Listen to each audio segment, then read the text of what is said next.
everybody. Bill Caskey, 8:30. I do this every day live, 8:30 a.m. Eastern. We're a little bit late today, 30 seconds late. I like to run a tight ship around here, though. So I'm sorry I'm late. Today, we're going to talk about one of my favorite topics, and that is mindset and how to reframe the world of sales. And so we're going to do that today. Let me put this up so that we can all start from the same place. You know, I believe that selling is the most humane profession, but only if we think about it correctly.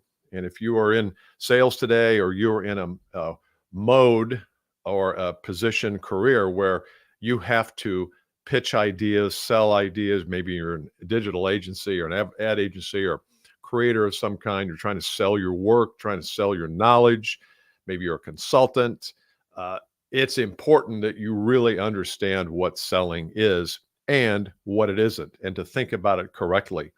You know, I work with a lot of sales professionals, and even the highest achievers sometimes have this little tumor, this little cancerous, toxic tumor in their mind. I'm saying that it's not there, in their mind, about what sales is.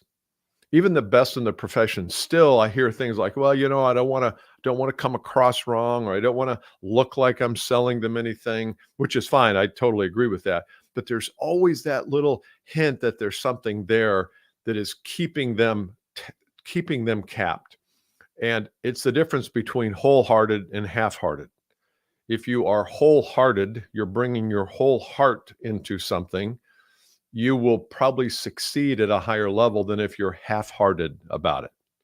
Like Matthew McConaughey says, my dad used to tell me, be whole-assed, not half-assed. And I think that's wholehearted versus half-hearted. It's hard to be wholehearted in a profession if you still feel it's a little slimy. So we're going to get the sliminess out today. We're going to clean it up. We're going to change your entire outlook on what selling is. And the reason I'm doing this is because I want you to succeed. I'm obsessed with your potential. I want you to achieve at a much higher level. That's why I do these things. That's why I run the $1 Million Seller program every month. In fact, if you want to learn more about it, here it is, $1 Million Seller. It's a challenge we do every month. It is 5 days, 1 hour a day. You can find out more about it at $1 Million Seller Challenge. But that's why I do these, because I'm obsessed with helping you reframe your mind so that a different level of achievement is possible for you. If we're operating on yesterday's thinking that got us to where we are, and we're trying to get to a new place, yesterday's thinking may not do it. This may not.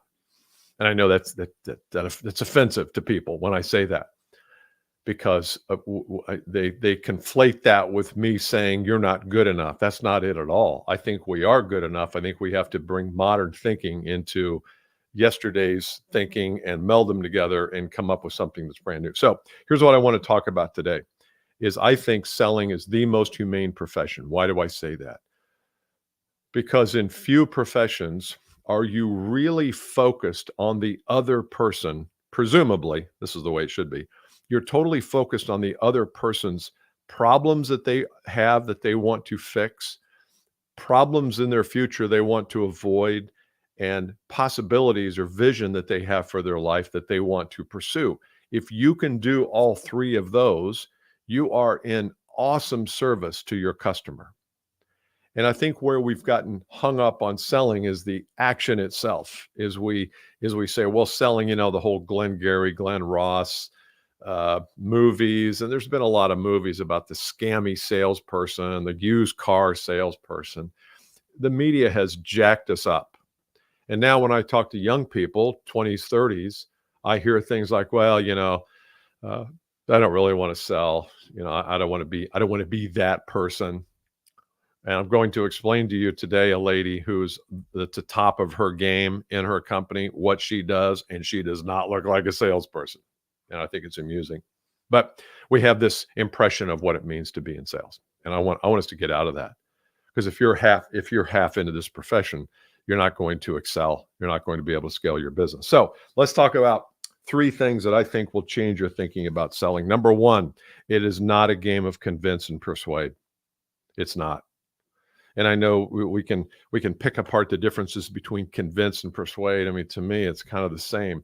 I think the world of selling is a game of guiding and sorting. You are there to guide a person to a finish line, to a promised land, to a solution to their products. But you're all the way through the process, you're sorting out those who are really committed from those who really aren't committed. I think that it's a game of triage. It's a game of finding people who have a problem or a destination they want to pursue, and they're willing to invest resources to get there. They're committed to it. 80% of the population not committed. They're just not committed to anything. I know business owners who have businesses who have who have employees that rely upon them to bring their best to the game every day, and they don't. They're not committed. They're dabbling. They're still dabbling in success. And so a lot of customers, a lot of prospects you run across will be dabblers. They'll have problems they need to fix. They don't want to fix them. Get rid of them. We're sorting those out. We're triaging those out in favor of those people who they have a problem. They're willing to admit their problem. They're willing to commit to spend resources to fix it. Those are our ideal prospects. Those are the only people I want you to propose to. I'm not trying to get people who are not committed. Don't. It's too long of a road. I'm saying now, if there's somebody who's kind of on the fence, of course, we want to help them. We want to help them get there. But trying to convince the unconvincible, or they're trying to convince the uncommitted, nah, it's useless. Don't do it. Don't do it. Leave that for an amateur. You're a pro. I want you to earn $1,000, $5,000 an hour. You can't do it if you're trying to convince the uncommitted. So I want you to think about selling differently, not from a place of convincing and persuading, but from a place of guiding and sorting. You're guiding them to the end zone, but you're sorting all along the way. And if they start to say things that cause you to think they're not a prospect, I've had that happen in the last month a couple of times. Person seemed like they were a good prospect, but then they wilted. And was it me? I don't know, maybe. Probably them. Probably they just weren't committed. So that's number one. Number two, I think it's important to you understand what a guide means. So I don't want you to have any emotional attachment to whether a person does business with you or not. And that goes against everything you've ever heard, ever learned, ever studied about sales. You have to be eager and enthusiastic, and you got to put your best foot forward. I think that's all BS. It's BS. I only want to work with people who want to work with me. So I have to remain emotionally detached from the outcome. It doesn't mean I don't care about them. Doesn't mean that I'm not going to give my all through the sales cycle at all. Doesn't mean that. It means that at the end, I've got to be detached from the outcome. And if I'm too attached to the outcome, I'm going to get in the way. I'm going to get in the way of them buying and them being satisfied with the purchase because I'm too eager. So what guiding means is the ability to stay emotionally detached and still work the process. And you can do both. It's very easy once you understand it. So that's number two, is you have to be a guide, and that guide has to be emotionally detached. Whether a person, well, that goes without saying. Okay. Number three, selling. We've got to get out of this idea that selling is a game of doing, where we're doing something to somebody, to the market. We're doing email blasts. If I hear that one more time, email blasts. I know if somebody says I'm going to be doing an email blast, try to round up some prospects, I know they're an amateur. That's how amateurs talk. That's how amateur marketing people talk. Email blast. That's how amateurs talk. I don't want any part of amateurs. You shouldn't either. If your marketing person comes to you and says, "Hey, Brian, we're going to do an email blast next week," if I'm you, I'd be saying, whoa, what are we doing? What's the blast? Well, the blast is about telling them how great we are. Okay, that'll be effective. They're probably waiting around right now for that email, trying to figure out, man, if only Brian's company would send out an email bragging about how good they are, it would cause me to stop what I'm doing and read that. Of course not. They don't want to hear that. They want to hear how good they are. Or maybe they want to hear how you can help them navigate to become an even better version of themselves, but they don't want to hear about you. And that's what an email blast is. We've got to start thinking differently about the business. Here's an example. I've got a client who's in the leadership, consulting, productivity, sales business, does coaching for companies. And he came to me, and he's joined one of my programs here a few months ago. And he wants help because he's not closing enough sales. His pricing is a little bit off. It's a little too low. I don't just do sales coaching. I kind of look at the whole business and say, how do we improve the model here? And the way he has gone to the model is it's a lot of doing. It's a lot of cold calling. It's a lot of showing up. It's a lot of discovery calls. It's a lot of putting together proposals. And it's a lot of trying to, send those proposals and close the deals for X amount of thousands of dollars. And his closing percentage is awful. He spends a lot of time running around the state of Texas trying to figure out how to serve people. His heart, right place, right place. His strategy is crazy stupid. Spending way too much time. So let's think about this. Let's think about what the buyer goes through when they get ready to buy this thing that you're trying to sell them. I said, well, where are they? Where are they? What are they thinking when you make that first phone call? He says, well, they're not thinking about this. I can tell you that. I said, of course not. They're not thinking about this. Now, if they're calling you because they see an ad or they see a social media page, that might be different. But he's not doing any social media that would cause that call to happen. He should be, and he will be with my instruction, but he's not right now. So I said, they are in a position where they don't know they have a problem. When you are selling somebody something or selling to a problem they don't know they have, that could be one of the hardest sales processes ever. When someone walks into the ice cream store or the Apple store or the the mechanics, people don't go to the garage. What's it called? Car mechanic? Car garage? Just shopping. I may have a problem with my lifters someday, with my bearings. I may have a problem someday, and I'm just scoping out where I want to take my car. Of course not. It never happens. When somebody walks into the garage, they got a problem. Somebody walks into the ice cream store, they got a problem. Now, it's an enjoyable problem, the ice cream store. Somebody walks into the Apple store, not just shopping, but they come in and they seek out, this is what I do. I seek out one of the people, we make eye contact, and I go over to him. I say, look, I've got this thing. How do I do it? I've got a problem.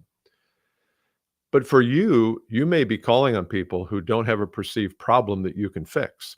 You can fix their problems. They just don't know they have one. So how do you create the situation, the environment where they can understand that they have a problem?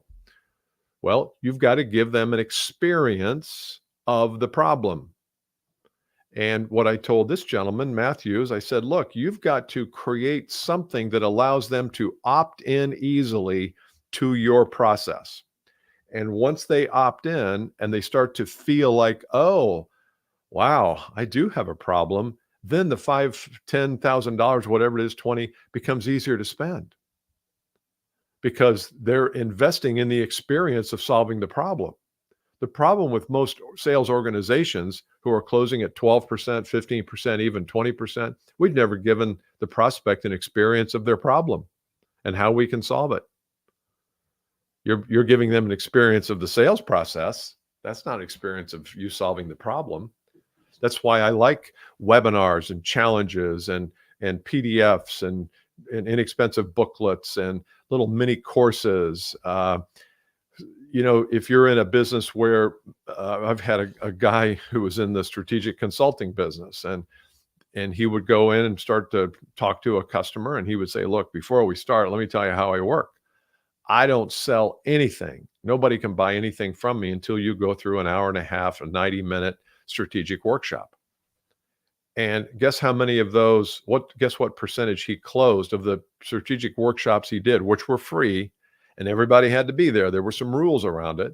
He closed 90% of those deals for big strategy packages. Well, because he gave them an experience of him, and he had an experience of them. He said, sometimes they would have a good experience. I wouldn't have a good experience because I would sense that they're not really all that committed. The owner would go in and out of the room. The owner would deflect to his team. There was no clear vision. And he says, I couldn't work with those people, even though they wanted to work with me. So the experience that you're giving people is both ways. They're getting an experience of you and you of them. Now, I know that's a training, consulting, coaching business, but think about it in your business. That's not too far-fetched.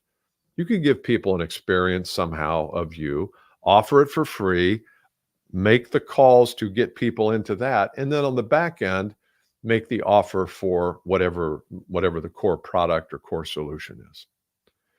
But that's a thinking man's game. That's very different than you going out making 1,000 calls, trying to get somebody to see you and try to get them to tell you what their problems are and trying to get them to sign an order and try to get them to change. Stop that. It's too hard to work. It's too hard to work. Too hard work. That's too hard to work. All right. So those are the three things. If you can do those things, I think you will change the dynamic between buyer and seller. And that's what I want. My ultimate goal for you is, other than your personal potential, if you're in sales or a business development of some kind, is to switch the dynamic and stop being about you selling them. Don't go find customers to sell to. Be findable by those customers who have problems you can solve. So don't go finding people, be findable. It's a flick of the wrist. Flick of the wrist. It's the pickleball wrist. I don't play pickleball, but it seems like everybody else does, so I thought I'd bring it in. All right? So change your impression of selling. Go at it wholeheartedly. Have an obligation to serve your customers. I always feel like, my role here on this planet, whether I consider it God assigned or just divine assignment or just me, purpose called, purpose focused, is to help as many people as I can to achieve at a higher level so they can live their life in a more, from a state of abundance. And whether that means financial abundance or just emotional abundance, that's what I do. So if you're interested in the $1 Million Seller Challenge, I would love to have you a part of that, or just shoring up the final elements of the May 6th to May 10th challenge. So I'd love to see you. Go to $1 millionsellerchallenge.com. I will see you tomorrow. Got a surprise for you tomorrow. Bye.